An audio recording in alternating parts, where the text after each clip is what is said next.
Elfler, Yüzüklerin Efendisi'ndeki en güçlü varlıklardan bazılarıdır. Ancak aralarında en güçlüsü hangisidir? Yüzüklerin Efendisi elfleri güç ve boyu bakımından farklılık gösterir. Ancak en güçlüsü kimdir? Hayranları Yüzükler Efendisi'nin elfleriyle tanıştırıldığında Orta Dünya'dan çıkmak üzeredirler. Birkaç karakterin izleyicileri hatırlattığı gibi elflerin zamanı bitti. Lothr elfleri zirvedeyken bazı muhteşem başarılar elde ettiler. Krallıklar kurdular, benzersiz ve güçlü mücevherler yaptılar ve büyük kötülüklerle yiğitçe savaştılar. Birinci çağdaki yaratılışlarından 3. çağdaki düşüşlerine kadar Yüzüklerin Efendisi'ndeki en güçlü elfler her zaman iyiyi savunmak ve ihtiyacı olanlara yardım etmek için oradaydılar. Bununla birlikte Legolas gibi bazı Lothr elfleri hatasız değildir.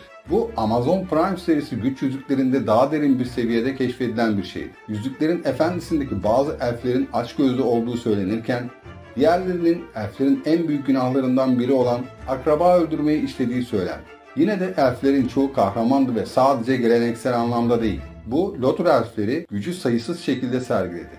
Bazıları büyük kötülükler üstlendi ve Balrog'ları yendi. Ancak diğerleri maliyetli, kişisel fedakarlıklar yaptı veya 1000 yıllık engelleri yıktı.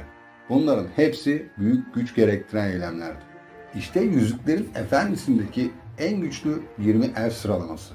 Figwit kulağa elfçe bir isim gibi gelmiyor ve bunun bir nedeni var. Figwit aslında Frodo harika, bu kim ifadesinin hayranlar tarafından oluşturulmuş bir kısaltmasıdır.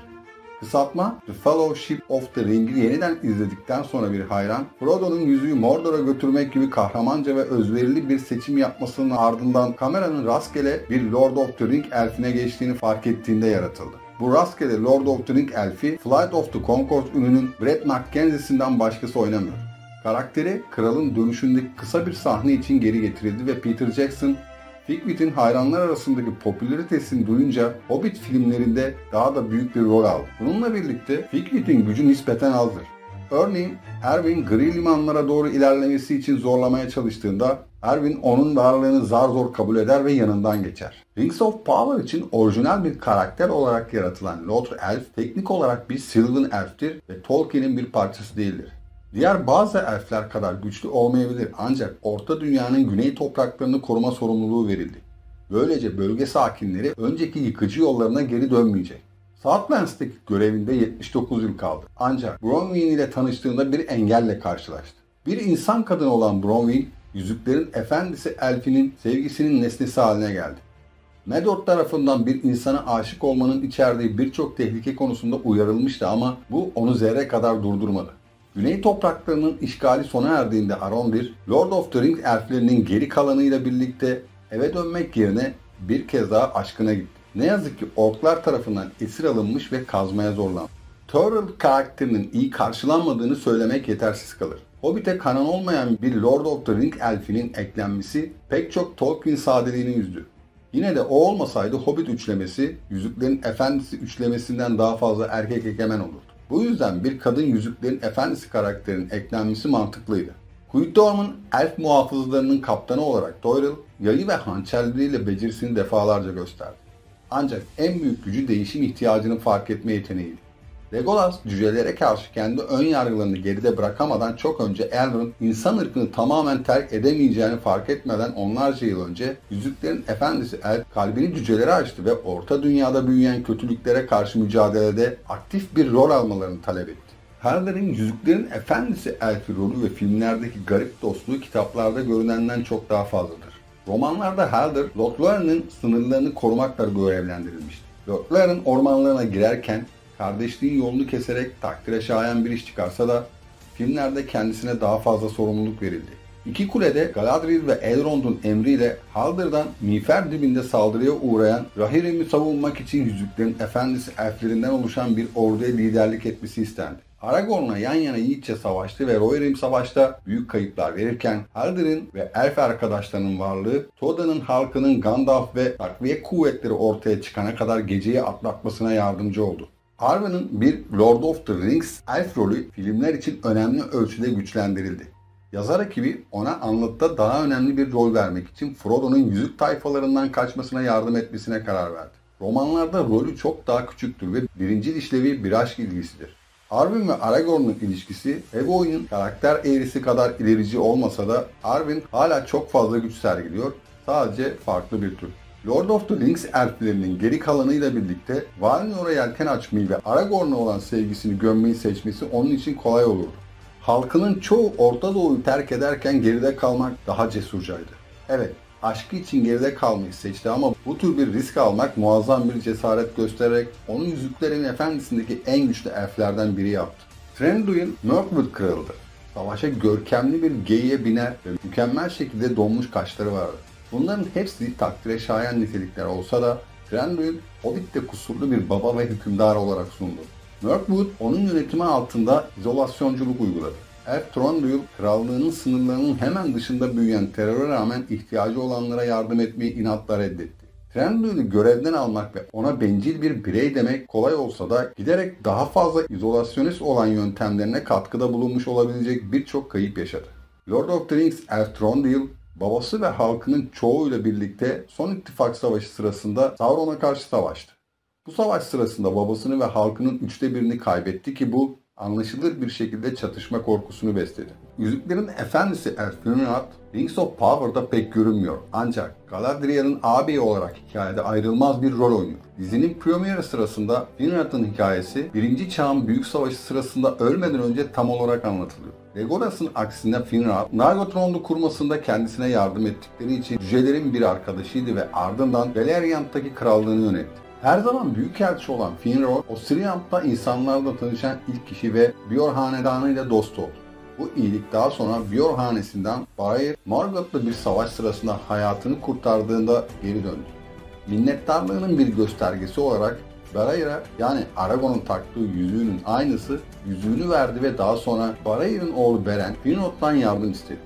Görünüşlerini sihirle kararttı ama Sauron tarafından yakalandı ve Beren'i kurtarmak için kendini göstermek zorunda kaldı. Beren kaçtı ama Finrod bir kurt adamın elinde acı çekti ve yaralarından öldü. Yüzüklerin Efendisi filmlerinde Celebrimbor'dan bahsedilmese de onun el işçiliği baştan sona görülür. Lord of the Rings Elrond tarihinde Celebrimbor uzman zanaatkar ve kuyumcu olarak büyük ün kazanmış bir elfti. 20 güç yüzüğünün 16'sını yarattı. Bunlar insanların ve cücelerin eline geçen yüzüklerdi. Ayrıca 3 elf güç yüzüğünü de yarattı. Ancak bu yüzükleri kendi başına yaptığı için diğer yüzüklerin yozlaştırıcı gücünden yoksundular. Yüzüklerin Efendisi elf, güç yüzüklerinin çoğunu üretmenin yanı sıra Cüce Narvi'ye Khazad-dûm'un Cüce Krallığı'na açılan kapılarından biri olan Durin kapılarını yaratmasında da yardım etti. Yiğit Fingin olarak da bilinen bu Yüzüklerin Efendisi elf, daha sonraki hiçbir filmde veya televizyon programında yer almaz. Ancak yine de kapsayıcı Tolkien masalında bir rol oynar. Babasının ölümünden sonra 1. Çağ'da Orta Dünya'da Noldor'un kralı oldu. 1. Çağ'ın birçok elf, Lord of the Rings savaşına liderlik etmekten veya bunlara katılmaktan sorumluydu ve Sons of the Fëanor'ın yeniden bir araya gelmesinde büyük rol oynadı. Bir Lord of the Rings elfi olarak Fingon'la ilgili sorun soy ağacında yatıyor. Tolkien'in Orta Dünya'nın eski tarihinin bir derlemesi olan Silmarillion'da Fingon, Gil-galad'ın babası olarak listelenir. Ancak buna Tolkien'in oğlu Christopher Tolkien itiraz etti ve bunun Silmarillion'un kurgu sürecinde yaptığı bir hatanın sonucu olduğu söylendi. Bu Fingon'un kardeşi Turgon'un ölümünden sonra tahta geçmesiyle destekleniyor. Ancak konu hala tartışmalı. Mirkwood Prensi ve Kalkanların birincisi Legolas'ın yetenekleri çoktur. Yüzüklerin Efendisi elf uzman bir okçudur. Bir Olympant'un bagajından zarif bir şekilde kayabilir ve hatta kendisini 4 nala koşan bir ata atlayabilir ve tüm bunları yaparken öldürdüklerinin skorunu tutar ve her zaman en güçlülerden biri olduğunu gösterir. Babasının Legolas'a miras kalan bir önyargı olan cücelere olan nefreti göz önüne alındığında Legolas'ın bu önyargıyı ortadan kaldırma yeteneği etkileyici. Sadece Gimli'ye tahammül etmeye başlamakla kalmaz. Aynı zamanda sonunda Gimli ile Orta Dünya'daki en derin ve çığır açan dostluklarından birini oluşturur. Elf ve cüce arasındaki dostluk o kadar güçlüydü ki Legolas, türünün çoğu gibi Orta Dünya'yı sonsuza dek terk etmeye ve ölümsüz topraklara yelken açmaya karar verdiğinde Gimli'yi yanına aldı ve bu kutsal elfe giren ilk cüce oldu. Celeborn yetenekli bir savaşçıydı ve Yüzüklerin Efendisi elflerinin en bilgelerinden biri olduğu düşünülürken belki de en büyük başarısı Silmarillion'da Orta Dünya'nın en güçlü ve en adil elfi olarak anılan Galadriel ile evlenmesiydi. Daha da etkileyici olanı Galadriel mümkün olan her şekilde güçlü kalırken destekleyici bir rol üstlenmeye istekli olmasıdır. Tolkien'in Lord of the Rings elfinin bu şekilde yorumlanmasını isteyip istemediği önemli değil. Anlatıda böyle görünüyor ve çok fazla kadın karakterin olmadığı ve hatta daha az istikrarlı romantik ilişkilerin olmadığı bir hikaye için Celeborn'un kadın partnerinin gücü tarafından tehdit edilmeyen, destekleyici bir koca olarak tasviri önemlidir. Yüzük Kardeşliği sinemalarda gösterime girdiğinde pek çok hayran forumlara gitti ve romanın belki de en unutulmaz sahnelerinden birine sahip olan Elf Glorfindel karakterini kaybettiği için yas tuttu. O sahne yaralı bir Frodo'nun tedavi için hızla Rivendell'a götürüldüğü Ringfeld kovalamacasıydı. Frodo'nun yüzük tayfalarından veya Nazgûl'dan kaçmasına yardım eden Erwin ve dokuzları ezip geçen Susel'i çağıran elf olması dışında sahne filmde nispeten değişmedi. Yüzük tayfalarından kaçmanın yanı sıra Glorfindel'ın adına bir dizi kahramanlık eylemi vardır. Yüzüklerin Efendisi Elf, Sauron'un efendisi Morgoth'un güçlerine karşı savaştı. Hayatına mal olan güçlü bir Balrog'la savaştı ve onu yendi. Hayattaki eylemleri o kadar asildi ki öldüğünde hayata döndürüldü ve Yüzüklerin Efendisi'ndeki en güçlü elflerden biri olarak rütbesi yükseldi. Ectelion adı tanıdık geliyorsa bunun nedeni kralın dönüşü boyunca birçok kez bahsedilmiş olmasıdır. Yüzüklerin Efendisi Elf, Denethor adında bir oğlu olması dışında birinci çağın en büyük kahramanlarından biridir ve genellikle Glorfindel'la birlikte savaşmıştır. Çeşme Evi'nin Lordu Elf, Nirnaeth Arnodil Savaşı'nda Turgon'la birlikte bir tabura liderlik etti. Ancak ne yazık ki yenilgiyle karşı karşıya kaldı ve Gondor'un ordusunu geri çekmek zorunda kaldı. Büyük Kapı Muhafızı'nın yanı sıra Ectelion, Gondolin'e yapılan saldırı sırasında 2 ejderha, ork ve 3 balrog öldürdü. Gondolin'in düşüşü sırasında Ectelion, Gottmog'la karşılaştı ve miğferinin sivri ucunu iblisin vücuduna saplayarak onu yendi. Ne yazık ki hem o hem de Gottmog kral çeşmesine düştüler ve boğuldular.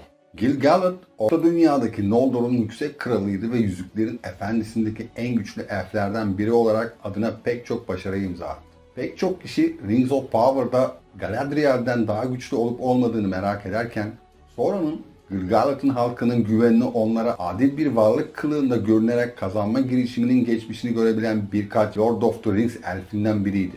Ayrıca birini Elrond'a hediye ettiği 3 elf yüzüğünden ikisinin güvenliği de ona emanet edilmişti. Yüzüklerin Efendisi filmlerinde konuşma rolü olmasa da Lord of the Rings elf Gil-galad, Sauron'un güçlerine karşı savaşan ön söz sahnesinde kısaca yer alıyor. O, Aragorn'un atası Elendil'la birlikte elflerin ve insanların son ittifakını kurdu.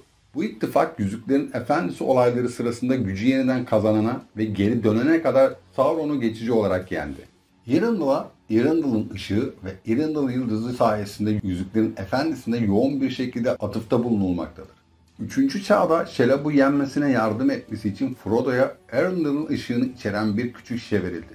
Ancak Eärendil, Yüzüklerin Efendisi mitolojisinde gerçek bir figür ve yarı elfti.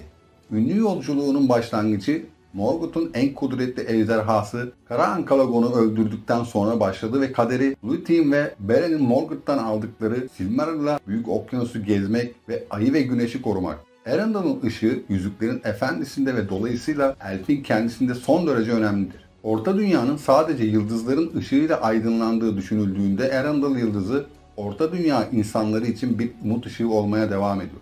Eärendil'in gemisi Winglet'ta Büyük Okyanus boyunca taşıdığı Silmarill'ların sonuncusu Sabah Yıldızı olur ve 3. çağ gelip çattığında ışıktan geriye kalan tek şey odur.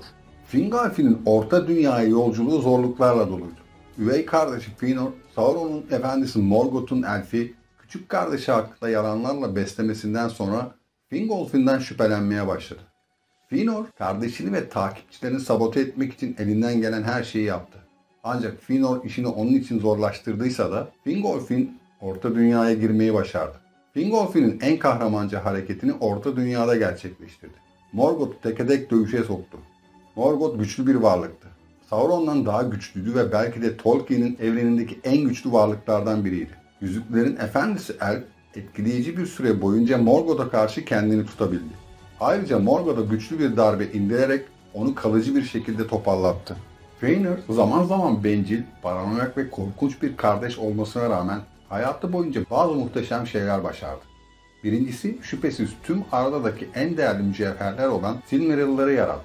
Silmariller paha biçilmezdi çünkü Valinor'un iki ağacından onlara bakan her varlığı kutsayan ve güçlendiren iki güçlü ağaçtan yapılmışlardı.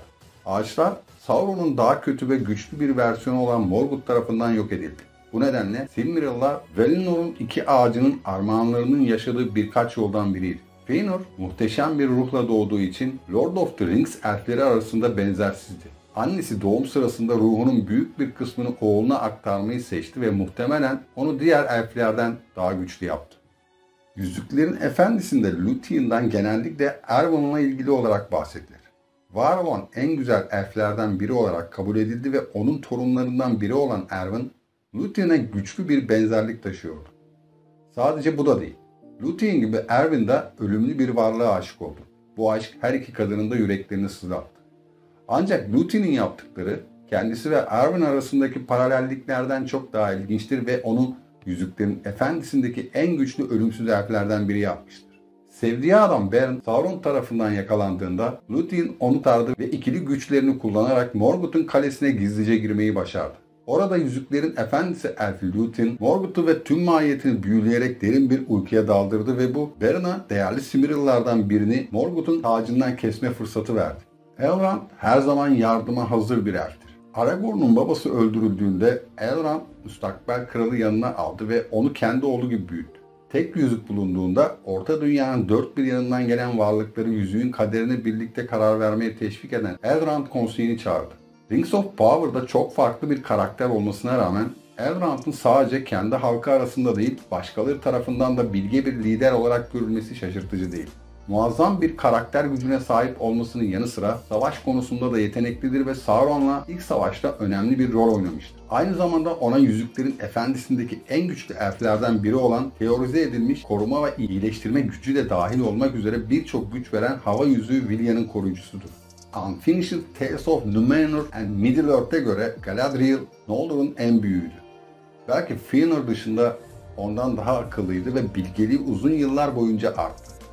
Kardeşliğe yüzüğü yok etme arayışlarında yardım etti ve Sauron'un kalesi Dol Guldur yıkıp saflaştırdı.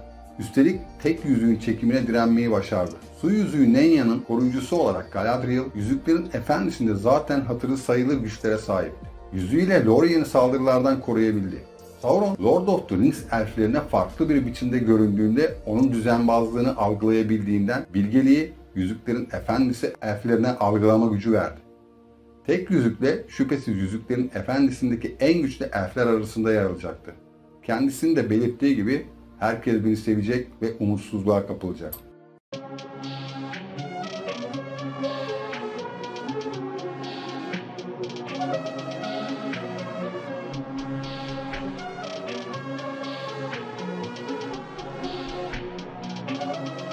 Perfect.